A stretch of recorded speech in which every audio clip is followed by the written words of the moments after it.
"I heard you finally divorced my son," my mother-in-law said suddenly over the phone. "You're just not good enough for my son. That's why I kept telling you to divorce Mason sooner," she added. I almost laughed at her tone but managed to hold it in. "Well, I finally realized I couldn't get along with my mother-in-law since Mason and I divorced 3 years ago," I replied. "My name is Faye. I've been living with Chaco, the cat I rescued 2 years ago. Until 3 years ago, I was married. I met my ex-husband, Mason, through a friend, and we got married. At first, I didn't know his true nature, but after we got married, I slowly began to see his real personality. Mason graduated from college, but he had never been scolded much before. He made mistakes at work, got in trouble with his bosses and clients, didn't like apologizing, and quit his job soon after we got married. For a while, Mason hid this from me, and I only found out when I saw his tax slip in the room. When I confronted him, he said, "We're married, so it's okay." Mason then got a job at a different company, but it didn't suit him, so he changed jobs again. I suggested he work in assembly line production if he didn't like dealing with people, but he had too much pride to do a job even a high school graduate could do. He couldn't stay unemployed, so I urged Mason, who didn't seem eager to work, and now he's working at a dispatch company. Mason is handsome, so there were always other women around. He cheated on me several times while we were dating. Each time I threatened to break up with him, but Mason would say, "The others are just for fun. You're the only one for me, Faye," and foolishly, I would forgive him. This cycle of being cheated on and forgiving him kept repeating. When I finally decided to break up with Mason for real, he surprised me by proposing with a ring. My parents were strongly against it, warning me that I would struggle, but I had a strange confidence that I could change Mason. So I went against my parents' advice and married him. I naively believed that everything would work out if I just stayed strong, but I soon realized I was wrong. Mason turned out to be a mama's boy. My mother-in-law resented me for taking her son away. Even though we didn't live together because her house and workplace were far away, she called me every day. She would ask, "What's Mason doing? Are you making sure Mason eats properly? You're not making Mason lonely, are you?" These were trivial calls. Instead of calling me, she should have called Mason directly. But I didn't want to be disliked by her just after getting married, so I couldn't argue back and ended up apologizing. I asked Mason to reduce the frequency of his mother's unannounced visits and calls, but he said, "Why? It's fine, isn't it? Don't you hate it when my mom calls you or comes over every day?" He didn't seem to mind at all. So I suggested to my own mother that she start calling Mason every day, just like his mother did to me. I had her ask, "Mason, what's Faye doing now? Are you making sure Faye eats properly? Are you properly grateful to Faye?" I wanted Mason to experience what I was going through. Surprisingly, Mason quickly reacted, "Hey, can you tell your mother to stop calling me every day? It can't be helped, right? My mother has free time too. I can't answer her calls because I have to talk to your mother, so you have to talk to her." No, that's not what I meant.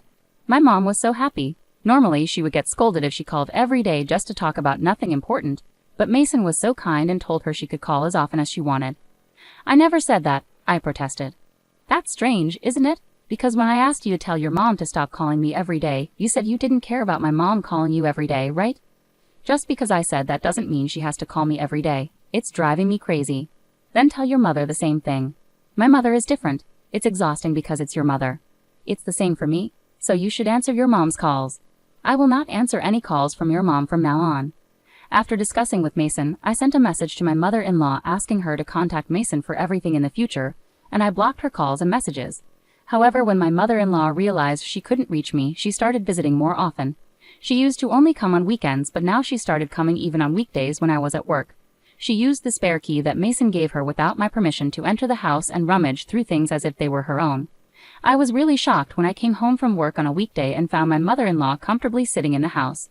Her behavior escalated. For instance, she once said, "Where's that Louis Vuitton bag?" "Oh, that it was lovely, so I took it." "Why would you take it without asking? Isn't the wife's stuff the same as mine?" "Don't be so uptight, Faith." She takes my things without asking or says, "Oh, Faith, I borrowed a bit of money."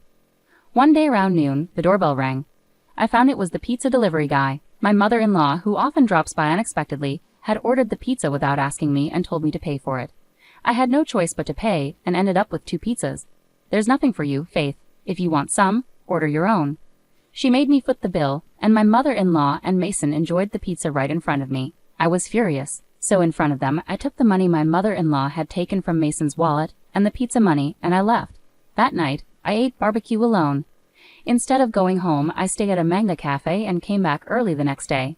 When I returned, I was shocked to find food scattered all over from their meal. After that day, I barely spoke to Mason. He saw this as an opportunity to start cheating. At first, he'd secretly meet or message another woman. But when he realized I wasn't interested, he openly talked to her on the phone in front of me or made plans to go out with her. I started questioning if this guy even graduated college with his outrageous behavior. Then, to make matters worse, my mother-in-law got into my car without asking and caused an accident. Luckily, it was just my car involved, and no one else was hurt, but my car was totaled. My mother-in-law ended up in the hospital with a broken hip. It's Faith's fault for not driving Mom around. You're to blame. How are you going to fix this? Mason and my mother-in-law began blaming me for the accident, and I lost my patience. Fine, I'll take responsibility and report my car stolen. Every time she comes over, she takes my stuff and money. What are you saying? The police won't intervene in family matters. Didn't you know? Even if she's a relative, stealing is a serious crime, grand larceny. We don't even live together, and she's not my biological mother. In that case, I'll file a complaint. As I stood up, Mason tried to stop me and Phil scolded me. Who's the real villain here? Your wife steals, your son cheats, and you, Phil, never apologize for your family's wrongs and always blame others. I think you're the real villain. With that, I laid out printed photos of Mason's affair and messages on the desk. Mason, let's get a divorce, and you'll pay the alimony in one go. What are you talking about? I've already spoken to a lawyer. A lawyer? Isn't that too much? If it is, just sign the divorce papers, stamp them, and pay the alimony now. Then we won't need a lawyer. You know I can't afford that kind of money, and honestly, after openly cheating like this, I don't see why I shouldn't divorce you. But Faith, you love me, right? Not at all. I've had enough of you not standing up for me against your mother, behaving badly, and cheating. If you can't pay, then I'll let the lawyer handle it. Fine, since the bank isn't open now, I'll pay it properly later. I'll sign the divorce papers right away. Dad, why? Why are you saying this? Phil, visibly angry, yelled at Mason. Don't you get it? If you get sued, it'll ruin my career. And if the neighbors find out, it'll be embarrassing. I won't stand for it. Listen, I'll lend you the money this time, but you have to pay me back every month. If you can't, I'll make you sell your organs or work on a crab fishing boat, whatever it takes to repay me. Got it?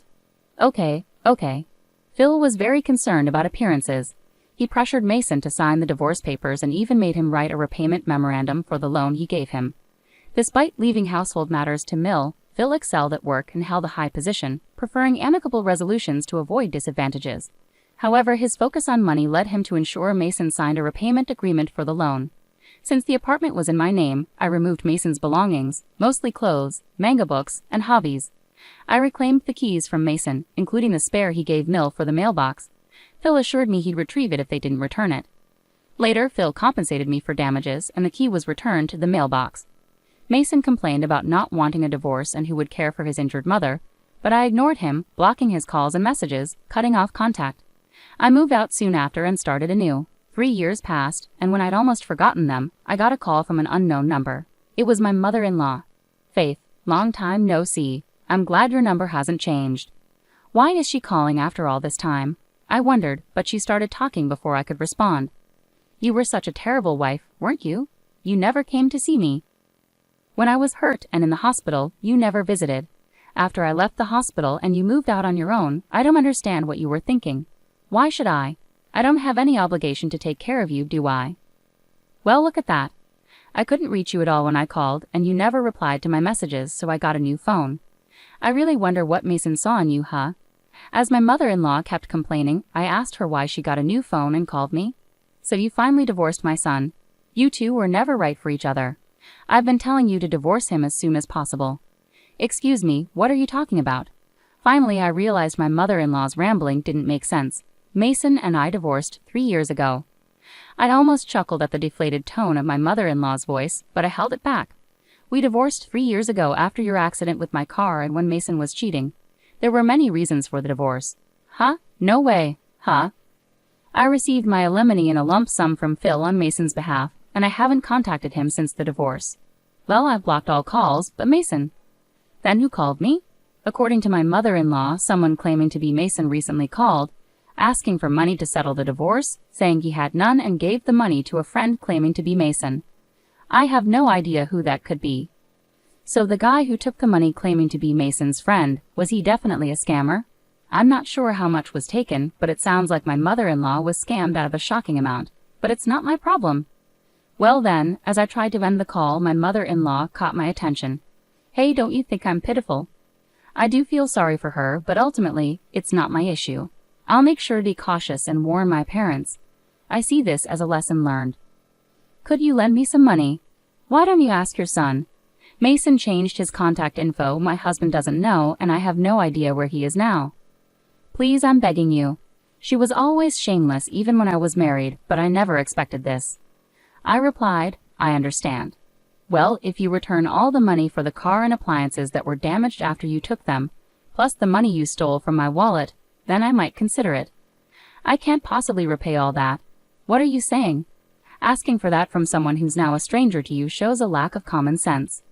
I could demand it from you right now. Don't you have any compassion? Sorry, I have no compassion left for you. It's unbelievable. Breaking up with Mason and divorcing you was the right decision. I'm done, forget it. My mother-in-law keeps calling and hanging up on me. To avoid her pestering for money, I blocked her new contact details. It feels like a relief. I was surprised that Mason didn't tell Mill about our divorce 3 years ago, and also that she fell for the scam and took my money. Phil tends to talk a lot, so he probably told Mason not to tell his mother. Phil will be retiring soon, and he'll be furious if he finds out someone scammed a large sum of his retirement savings. Since Phil is retiring soon, you might make my mother-in-law work to pay back the money, no matter how much she begs. She hasn't worked since marrying Phil, so I wonder if she can even find a job. Karma always comes around. Isn't that right, Choco? Choco, lounging in the sunlight on the windowsill, responded with a meow and a yawn. After my divorce, I got involved in rescuing cats. I started raising Choco in my new apartment, joining a friend in volunteer adoption events. I instantly fell in love with Choco when I met him. I kept going back to the rescue organization, helping out however I could. They were always kind and patient, never minding my questions.